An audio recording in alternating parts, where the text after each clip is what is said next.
성은아, 오늘은 구약을 이루신 예수님 두 번째 시간으로 예수님의 생애에 나타난 구약의 성취 이야기를 들려줄게. 우리가 하나님을 믿고 하나님의 말씀을 이제 성경을 보고 믿는데 성경은 근본 흐름의 원리를 이해하고 믿어야 해. 왜 이렇게 성경의 근본 흐름의 원리를 알아야 되냐면은 우리가 신앙생활에서 발생하는 문제와 과제를 성경 속에서 우리 스스로 해결할 수 있는 능력을 갖출 수 있기 위해서 성경을 근본 흐름의 원리를 알아야 하는 거지. 그러기 위해서 우리가 구약을 이루신 예수님, 저번에도 그렇고 이번에도 그렇고 구약에는 예수님이란 글자나 예수님이란 단어 하나 없지만은 이 구약이 예수님에 대한 이야기인 것을 우리가 알고 찾아야 하는 거지. 이 구약 속에 이제 예수님의 생애, 예수님의 일대기 전체가 상세하게 예언되어 있어. 그래서 구약 성경은 초림의 예수님에 대한 예언적 기록이지. 예수님의 출생에서부터 승천하시기까지의 모든 예수님의 일대기가 구약 성경에 상세하게 예언되어 있는 거야. 그래서 예수님은 구약 성경 속에 기록된 자신을 가르쳤고 제자들은 그것을 배우고 기록으로 남긴 것이 바로 신약의 사복음서지.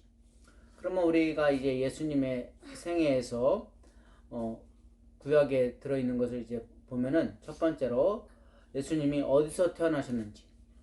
성은이는 알겠지만은 베들레헴이잖아. 근데 이 베들레헴에서 태어나실 것이라는 것이 구약에 예언되어 있는 거야. 미가서 5장 2절에 베들레헴 에브라디아야, 너는 유다 족속 중에 작을지라도 이스라엘을 다스릴 자가 네게서 네게로 나올 것이라. 그의 근본은 상고의 영원에 있느니라. 이와 같이 미가서 5장 2절에 예수님이 베들레헴에서 나실 것이라는 것이 예언되어 있고 예언대로 예수님은 베들레헴에서 태어나셨지. 그게 이제 마태복음 2장 5절에서 6절에서 확인할 수 있고 2장 11절에도 우리가 확인할 수 있어. 특히 이제 마태복음 2장 5절과 6절은 이제 헤롯 왕이 새 유대 왕이 태어났다고 그러니까 깜짝 놀라가지고 대제사장과 서기관들에게 물어보니까 대제사장과 서기관들이 미가서 5장 2절을 인용해가지고 구약을 인용해가지고 이제 대답하는 장면이잖아. 거기 그리고 장면이고 그리고 또 예수님이 동정녀 마리아에게서 나셨는데 이것 또한 구약에 예언되어 있는 거지. 이사야 7장 14절. 그러므로 주께서 친히 징조를 너에게 주실 것이라. 보라, 처녀가 잉태하여 아들을 낳을 것이요 그의 이름을 임마누엘이라 하리라. 이와 같이 구약에 이사야 7장 14절에 동정녀로부터 나실 것이라는 것이 예언되어 있고 예수님께서는 동정녀 마리아가 성령으로 예수님을 잉태하셔서 이제 출생하시게 되신 거지. 그것이 이제 마태복음 1장 23절에서 25절에 이제 확인할 수 있고, 그리고 예수님께서 태어나자마자 애굽으로 피난을 가시는데 이거는 이제 헤롯 왕이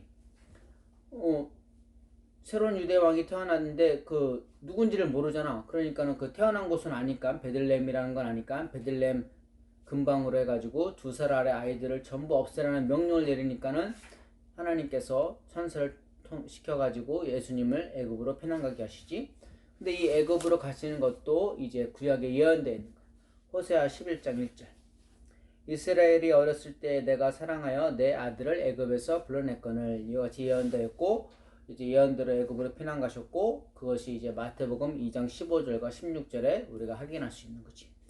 그리고 하나님께서는 헤롯 왕이 예수님을 없애기 위해서 2살 아래 아이들을 전부 없애는 그런 엄청난 희생을 치렀잖아. 이런 희생이 있었더라도 하나님께서는 예언을 이루시기 위해서 한번 약속하신 것은 지키기 위해서 어떤 희생이 따르더라도 지키신다는 걸 우리가 확인할 수 있지.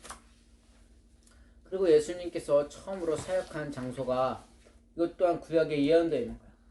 이사야 9장 1절과 2절에 전에 고통받던 자들에게는 흑암이 없으리로다. 옛적에는 여호와께서 스불론 땅과 납달리 땅이 멸시를 당하게 하셨더니 후에는 해변길과 요단 저쪽 이방의 갈릴리를 영화롭게 하셨느니라. 흑암에 행하던 백성이 큰 빛을 보고 사망의 그늘진 땅에 거주하던 자에게 빛이 비치도다.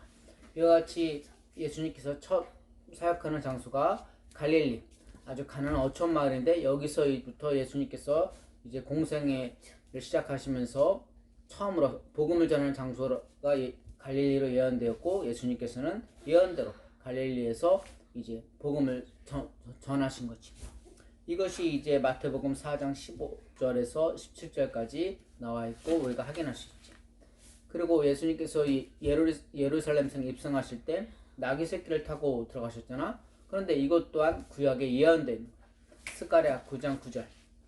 시온에 따라 크게 기뻐할지어다 예루살렘에 따라 즐거이 부를지어다 보라 네 왕이 내게 임하시나니 그는 공의로우심이 구원을 베푸시며 겸손하여서 나귀를 타시나니 나귀의 작은 것 곧 나귀 새끼니라. 이와 같이 구약에 예언되었고 예수님께서는 예언대로 나귀 새끼를 타시고 예루살렘 성에 들어가신 거죠. 이것이 이제 마태복음 21장 5절에서 7절에 볼 수 있고 예수님께서 나귀 새끼를 타고 예루살렘 성에 들어가실 때 유대인들이 종려나무까지를 흔들면서 호산나 호산나 이렇게 환호하면서 예수님을 맞이했잖아. 그런데 이 유대인들이 예수님을 메시아로서 맞이한 게 아니야. 예수님이 워낙 그 전에 많은 기적과 표적을 베푸시면서 많은 사람들이 따르니까는 이 예수님을 맞이하는 유대인들도 뭐 호기심이라든지 관심을 가지고 이제 예수님을 맞이한 거야. 메시아로서 맞이한 게 아니야. 왜 유대인들은 예수님을 메시아인 걸 몰라봤냐면 제일 중요한 게 예언의 말씀, 구약을 몰랐기 때문에 예수님이 메시아인 걸 모르고 이렇게 맞이한 거지. 그래서 유대인들은 계속 예수님께 메시아에게 표적을 보여달라고 요구하잖아. 기적을 보여달라고.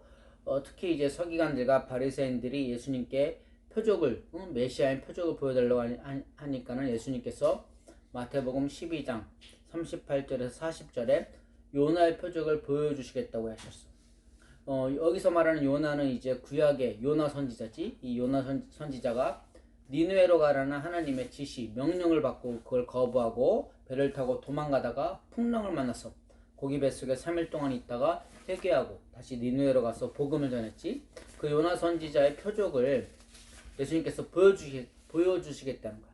요나 선지자가 물고기 뱃속에서 3일 동안 있었지. 이것이 이제 예수님께서 십자가에 죽으시고 3일 만에 부활하실 것이라는 것을 이제 예언이라는 것을 이제 말씀해 주시고 이걸 그대로 보여주시겠다고 말씀하신 거지. 그래서 이제 예수님께서는 십자가에서 죽으시고 3일 만에 부활하시면서 이 요나의 표적을 또 예언대로 보여주신 거야. 그리고 예수님의 제자 중에 이제 가룟 유다가 배신해서 예수님을 은 30전에 팔잖아. 근데 이것 또한 구약에 예언돼 있어. 은 30전에 팔릴 것인 것이. 스가랴 11장 13절에 여호와께서 내게 이르시되 그들이 나를 헤아린 바 그 삭슬 토기장이에게 던지라 하시기로 내가 곧 그 은 30개를 여호와의 전에서 토기장이에게 던지고 이렇게 은 30전에 팔릴 것이 예언되어 있고 마태복음 26장 15절에 예언대로 가룟 유다가 은 30전에 예수님을 판 거지. 이것 또한 예언대로 이루어진 거고. 그리고 예수님께서 부활 승천 후에 하나님 보좌 우편에 계신데 뭐 우리는 그 성경을 봐서 알지만은 이것 또한 구약의 시편에 예언되어 있는 거야. 시편 110편 1절에 여호와께서 내 주에게 말씀하시기를 내가 네 원수들로 네 발판이 되게 하기까지 너는 내 오른쪽에 앉아 있으라 하셨도다. 이와 같이 시편에 예언되어 있고 히브리서 1장 3절에 이제 그 예수님께서 부활하시고 하나님 보좌 우편에 계시다는 것을 이제 알려주신 거지. 예언대로 이루어진 거를. 예수님께서는 십자가에서 죽으시면서 다 이루었다라고 하셨어. 여기서 다 이뤘다고 하시는 거는 예수님이 구약에서 예수님에 관하여 살아생전에 이루어야 할 모든 예언을 다 이뤘다는 뜻이야. 구약에서 예언하고 약속한 오리란 그 메시아가 예수님 자신이라는 사실을 마지막 죽으시는 순간까지도 확인시켜 주신 거지. 성경의 이 초림의 예수님에 대해 출생부터 성장, 사역, 고난, 죽음, 부활, 승천에 이르기까지 수백 구절의 예언을 세세히 기록되어 있어. 그런데 이 초림의 예수님에 대한 이런 예언과 그 성취도 우리가 제대로 알지 못하면서 지금 우리는 재림의 예수님을 기다리고 있잖아. 그런데 이 재림의 기록도 분명히 성경에 기록되어 있단 말이에요. 예언되어 있고. 그런데 이 초림 때의 그런 예언과 성취도 모르면서 이루어질 거를 이루어진 것도 모르는데 앞으로 이루어질 거를 알기는 더 어렵겠지. 그러니까 이제 우리 재림을 기다리는 우리에게 초림 때 유대인들의 그런 잘못, 메시아로 오신 예수님을 몰라본, 구약 성경을 모르니까 구약 예언도 모르고 예언을 이루신 예수님의 그걸 모르니까는 유대인들은 예수님을 메시아로 받아들일 수가 없었던 거지. 그런 잘못을 안 하도록 하나님께서는 초림 때 유대인들의 그런 모습도 우리에게 예시로 보여주시는 거야. 그래서 이제 다시 오실 예수님을 맞이하는 재림을 준비하는 우리들이 하나님의 백성들이 성경을 제대로 알고 믿으면서 예수님을 기다리도록 할 수 있도록 해주신 거지. 그래서 우리가 말씀 속에 계시는 예수님을 찾고 성경을 제대로 봐야 우리가 믿는 예수님이 성경이 말하는 예수님인지 아니면 거짓 예수를 믿고 기다리는 건지 우리가 알 수 있고 재림 준비를 정확히 하고 제대로 할 수 있는 거지. 성은아, 오늘 이야기는 여기까지고 다음 시간에 또 만나자. 안녕.